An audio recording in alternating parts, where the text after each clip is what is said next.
Pisces, kumusta po kayo guys? Okay, so Pisces, maraming salamat po sa walang sawang pagsubaybay sa ating pong mga reading. And paalala lang po na ang reading po natin ay general reading lamang. So maaari po kayo guys makarelate, maaari rin naman pong hindi, kaya gawing gabay lamang, okay? So yun guys, maganda pa rin na alam nyo ang inyong Sun, Moon, Rising, and Venus sign para sa iba pang guidance, okay? Tignan natin Pisces, Sun, Moon, Rising, and Venus sign. Gabay kapalaran mo ngayong April 2024. Gabay kapalaran po, Spirit Guide, ngayong April 2024. Meron tayong, ano ba, sex. Okay. Ayan, censored natin yan, guys. So, I think yung iba sa inyo, mas ano ka, ayun, no, connect with crystal. Siguro, Pisces, baka iba sa inyo may family planning or gusto niyo na, guys, bumuo ng anak ng person mo. Okay, or may temptation sa'yo ngayong April. Kanina ka natitempt, or baka lapitin ka ng temptation, or tukso. Diba? Siguro guys, kailangan dumistansya ka. Kung sa tingin mo mabilis kang matukso, tingnan natin ha. Meron tayong hydrate. Oh my God, more on temptation nga to guys. Tingnan natin. Meron tayong connect with the earth. So, I think yung iba sa inyo, talagang parang kailangan mong enjoy or kailangan mong mag-explore.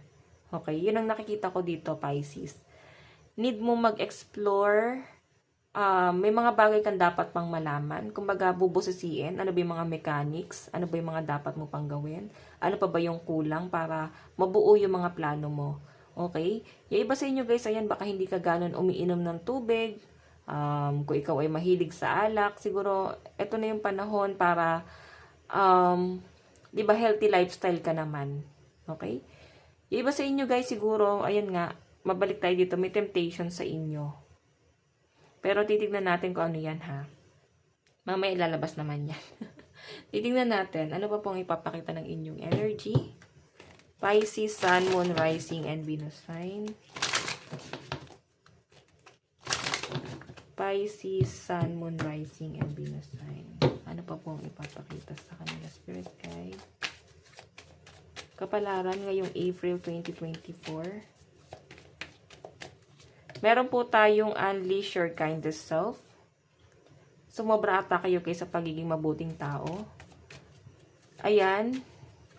Parang kailangan guys, maging prangka naman daw kayo. Naabuso ka na nauubos ka, tapos pag ikaw yung walang-wala guys, wala kang malapitan.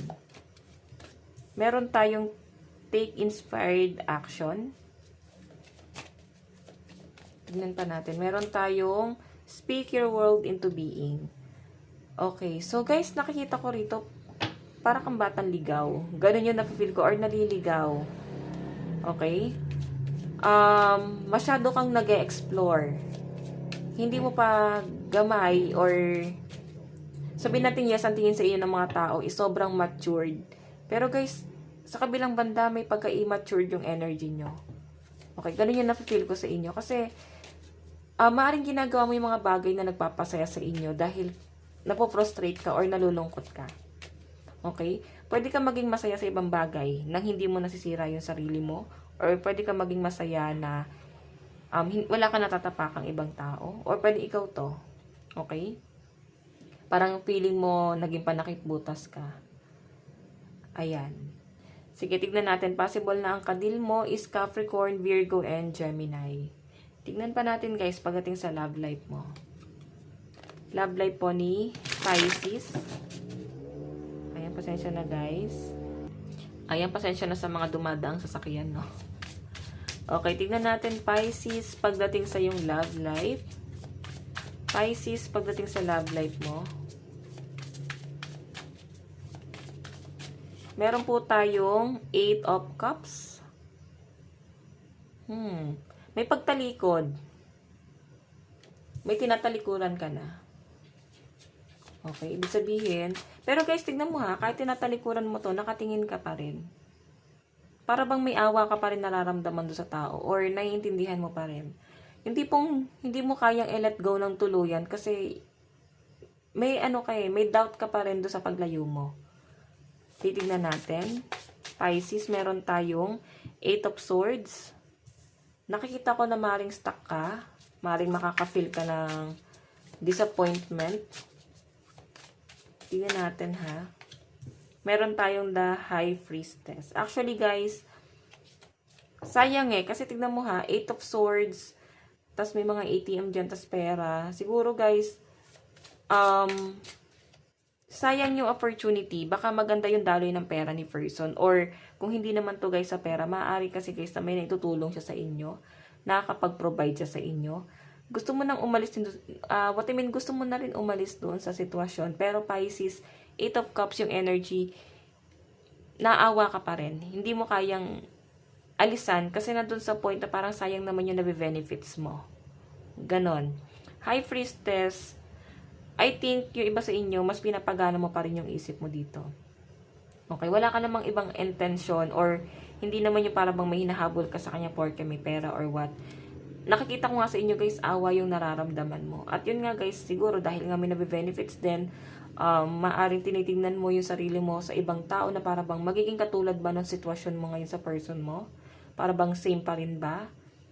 Okay, ganun yung pinapakita sa akin na para bang may give and take din kaya. Tignan mo yung energy ni person.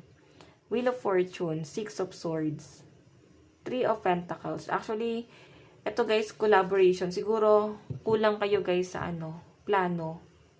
Or maaring nafe-feel kasi ni person, parang walang plano. Or ikaw, parang wala siyang plano. Parang ang tagal na po ng relasyon, pero parang hindi siya guys pinagpaplanuhan. Ano ba yung magaganap sa future?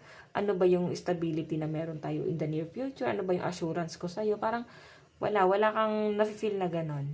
Or pwedeng sa person mo yan guys. Kasi Wheel of Fortune siya Diba? Diba? So para bang siya yung mas nag-iisip. Okay? So tignan natin guys pagdating po sa inyong kaperahan. Pisces.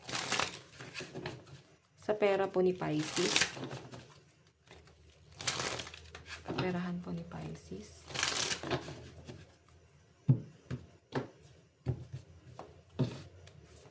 Pisces, Sun, Moon, Rising, and Venus sign. Meron po tayong Eight of Cups. Paglayo pa rin. So, maaring merong opportunity dito na maaring tinatalikuran mo. Para bang wala ka ng pakialam kahit na malaking bagay yung mawala sa inyo. Pwedeng may tulong kasi guys na naibibigay sa inyo si person mo. Kasi dito pa rin siya guys nakakonek Baka may tulong na naibibigay sa inyo. Pwedeng meron siyang ino-offer. Yun nga lang guys, may pag-walk away ka na dito. Or pwedeng nauna siyang nag-walk away kasi may energy doon. Ay no, una siyang umalis. Okay?